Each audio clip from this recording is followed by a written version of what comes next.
America Bharat మధ్య దోస్తి ఉందంటూనే Trump వెన్నుపోటు పొడుస్తున్నారు. భారత్ లో యాపిల్ యూనిట్ ను పెట్టవద్దు అంటూ సీఈఓకు చెప్పారు. భారత్ లో సుంకాలు ఎక్కువ అంటూ ఎగదోశారు. అలాగే టారిఫ్లపై చర్చలు జరగకుండా అమెరికా అధ్యక్షుడు లేఖలు ఇచ్చారు.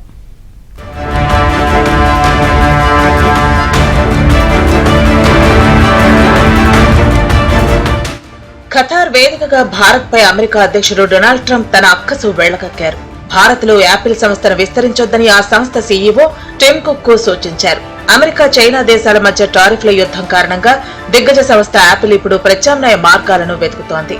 ఇందులో భాగంగానే అమెరికా మార్కెట్లో విక్రయించే ఐఫోన్ల తయారీకి సంబంధించిన పూర్తి అసెంబ్లీని భారత్ కు తరలించాలని కంపెనీ యోచిస్తోంది. ఫాక్స్కాన్, టాటా ఎలక్ట్రానిక్స్ వంటి సంస్థలు ఇప్పటికే భారత్ లో ఐఫోన్ అసెంబ్లింగ్ చేస్తున్న విషయం తెలిసిందే. జూన్ త్రైమాసికంలో అమెరికాలో విక్రయించే ఐఫోన్లలో అత్యధికంగా భారత్ లో తయారైనవే ఉంటాయని టిమ్ కుక్ ఇటీవల ప్రకటించారు.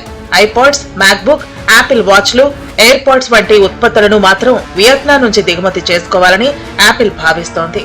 ఇలాంటి నేపథ్యంలో యాపిల్ గురించి ట్రంప్ వివాదాస్పద ప్రకటన చేశారు.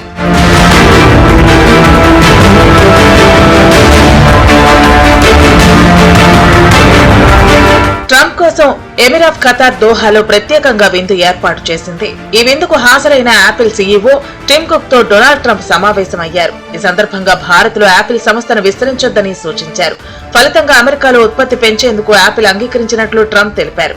ప్రపంచంలోనే అత్యధిక సుంకాలు విధించే దేశాల్లో భారత్ ఒకటని, అక్కడ వ్యాపారం చేయడం చాలా కష్టమని టిమ్ కుక్ వివరించినట్లు వెల్లడించారు. దానివల్ల యాపిల్ సంస్థ $500 బిలియన్ పెట్టుబడిని అమెరికాలో పెట్టాలని యోచిస్తున్నట్లు ట్రంప్ వ్యాఖ్యానించారు. And we have Apple, as you know, is coming in. And I had a little problem with Tim Cook yesterday. I said to him, Tim, you're my friend. I treated you very good. You're coming in with $500 billion, but now I hear you're building all over India. I don't want you building in India. You can build in India if you want to take care of India, because India is the highest, one of the highest tariff nations in the world. It's very hard to sell into India. వాణిజ్య ఒప్పందంపై Bharat, America దేశాల మధ్య జోరుగా చర్చలు జరుగుతున్న వేళ US అధ్యక్షుడు Donald Trump సంచలన ప్రకటన చేశారు. అమెరికాకు భారత్ ఓ ఆఫర్ ఇచ్చిందని తెలిపారు. తమ దేశం నుంచి దిగుమతి చేసుకునే చాలా రకాల వస్తువులపై భారత్ జీరో టారిఫ్లతో వాణిజ్య ఒప్పందాన్ని ప్రతిపాదించినట్లు వెల్లడించారు. అయితే ఆఫర్ పరిధిలోకి వచ్చే నిబంధనలు, రంగాల గురించి మాత్రం Trump వివరించలేదు. Literally charges no tariff. So we go from the highest tariff, you couldn't do business in India, to a point where they have actually told us, I assume you too, Scott, you were working on that also, that there will be no tariff, right? Would you say that's the difference? They're the highest and now they're saying no tariff. But ఇక సుంకాలపై Trump వ్యాఖ్యానించిన నేపథ్యంలో కేంద్ర విదేశాంగ మంత్రి జైశంకర్ స్పందించారు. America, Bharat మధ్య వాణిజ్య చర్చలు జరుగుతున్నాయన్నారు. రెండు దేశాలకు ఉపయోగపడేలా వాణిజ్య ఒప్పందం ఉంటుందని జైశంకర్ స్పష్టం చేశారు. ఇప్పటికే అమెరికాలో ఓ బృందం టారిఫ్లపై పర్యటిస్తోందన్నారు. Let me say this, that look, between India and US, trade talks have been going on, negotiations have been going on.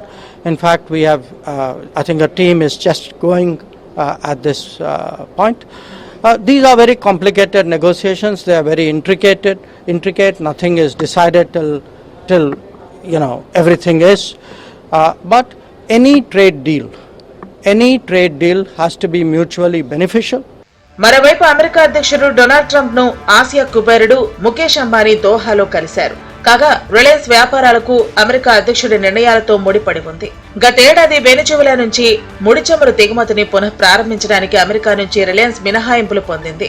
అయితే వెనిజువెలా చమురు కొనుగోలు చేస్తున్న దేశాలపై 25% టారిఫ్ ను ట్రంప్ విధించడంతో ఆ దిగుమతి ఆగిపోయింది.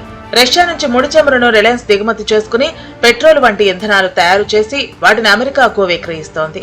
గూగుల్, మెటా వంటి అమెరికా దిగ్గజాలకు రిలయన్స్ జియోలో వాటాలున్నాయి. ఖతార్తోనూ రిలయన్స్ కు వ్యాపార సంబంధాలున్నాయి. ఈ నేపథ్యంలో ట్రంప్, అంబానీల కలయిక ప్రాధాన్యం సంతరించుకుంది.